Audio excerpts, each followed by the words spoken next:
Good morning, Central High School, and thank you for joining us on this Friday, October 7th edition of The Circuit. I'm Ashley Carlos. And I'm Caitlin Martinez. Today we'll be covering the Clown Scare as well as interviews from some of Central's alumni.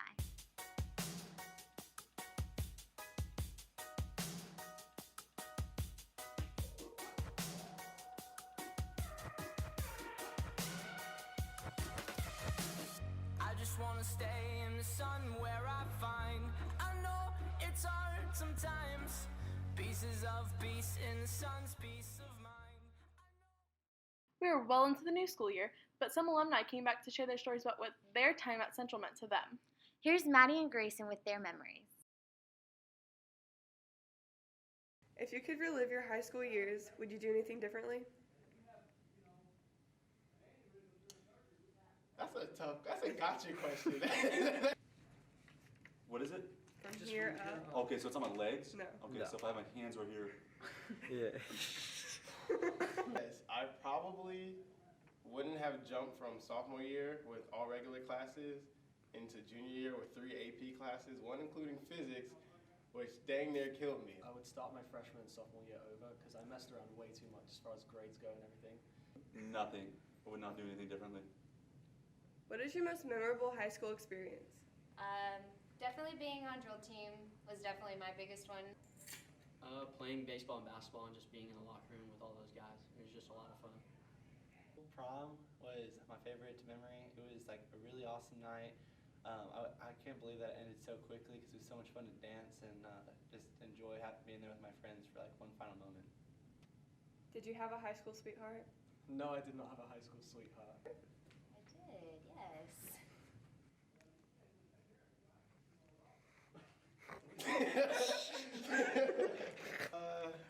I'm single. Does that answer your question? What is college like, and what advice would you give any upcoming college students? College is fun. My advice I would give is to be ready to study a lot, because you have to study a lot. And we would cut there. Go to class and don't get lazy and always study. Start your applications super early. By the time you're watching this, please start your applications. You need to get as soon as possible because places get filled up so quickly. What is it like to be an adult? I mean, it's really different because you actually, like, people aren't just like, oh, it's okay, you're a kid, you're fine. It's like, crap, okay, you're an adult. No. They take you more serious. Oh, bills. You gotta pay the bills. I turned 18 and smack. You're like, you gotta pay your phone bill, you gotta pay car insurance. What else I gotta pay? If I take showers too long, I gotta pay the water bill. It feels the same, but you're older. Thanks, guys, and best of luck to all of you alumni. Hey, Ashley, did you go see the game last week? No, but I heard it was a lot of fun. Here's Austin with some more information about what's happening in football as well as other sports. Welcome to Sports Central. I'm Eric Cazares. And I'm Austin Young.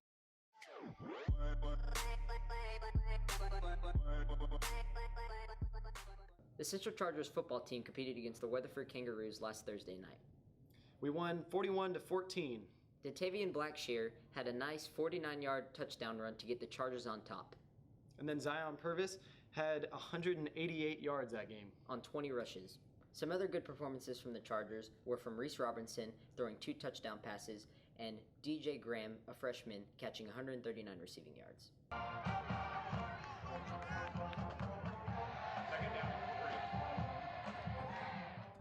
This week, our Lady Chargers volleyball team competed against Timber Creek. The Lady Chargers took the sweep in 3 matches. 25-13, 26-16, and then 26-24. I hope I do really good. Hope I PR. I hope I don't come in last.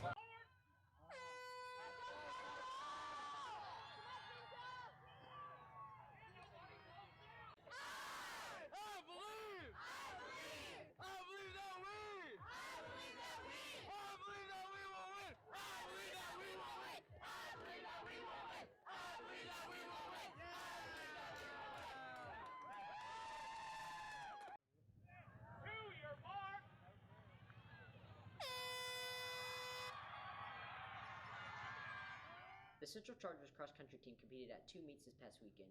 One, their varsity team competing at the McNeil Invitational. And our JV team competing at the Falcon Fast Invitational. There was a respectable amount of personal record times at both meets.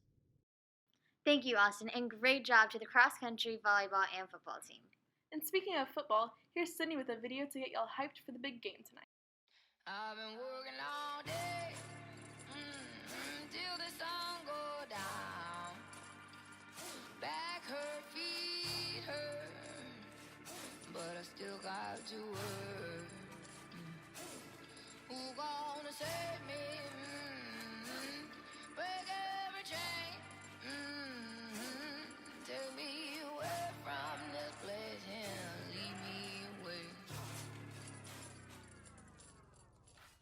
Running like I know they're coming for me. I'm about to spill enough blood. I'm sure they'll do great. Hey Caitlin, you're in NHS, right? Yeah, I am. That's cool. Can you tell me a little more about it? Well, I could, but I think Aiden can give you more details. The National Honor Society is a club at Central that is committed to promote character, honor, leadership, and service throughout the school. The first NHS meeting occurred on September 7th in the lecture hall. In this meeting, Miss Baggett introduced the officers and went over the requirements for this year. The members also made thank you cards for the custodians and signed up for various service events that were coming up in the community. Students in the National Honor Society have to participate in many service projects throughout the year, including a toiletry drive with Maddie's Promise in the fall and a house building project with Habitat for Humanity in the spring. Members of NHS also provide the teachers with various gifts throughout the year, and they are required to help the teachers perform various tasks before, during, and after school. Finally, and arguably most importantly, they are required to get 40 community service hours each year. Many people consider it an honor to be in this nationwide organization, and for their hard work, students who fulfill the requirements of NHS receive a stole to wear at graduation. National Honor Society is sponsored by Miss Baggett and Miss McGann. If any sophomores and juniors are interested in joining NHS next year, there will be more information during the second semester pertaining to joining the club. If you have any spare travel-sized toiletry items that you would like to donate, please bring them to Miss Baggett's room in N220. Also, this month is Cafeteria Worker Appreciation Month. Make sure to thank them for all the hard work they do. This has been Aiden reporting for the circuit. Now back to you in the studios. It's hard to miss all the talk about the mysterious clowns that are appearing all across the country. Here in Texas, some have even been arrested for making threats. Julia took a deeper look into the story, and here's what she found.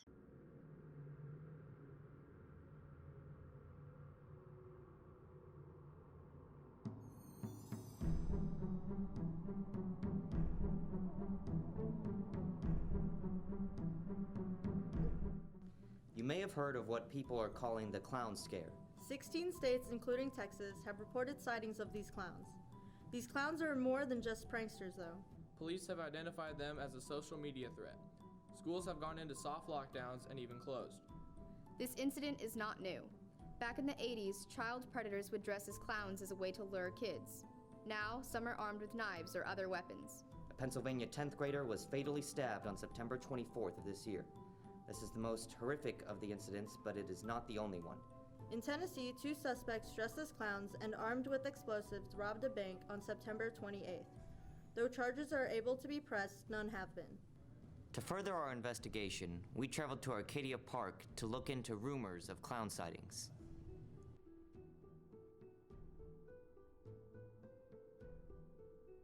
After hours of searching in both the day and the night, we came across nothing, but the threat is still there.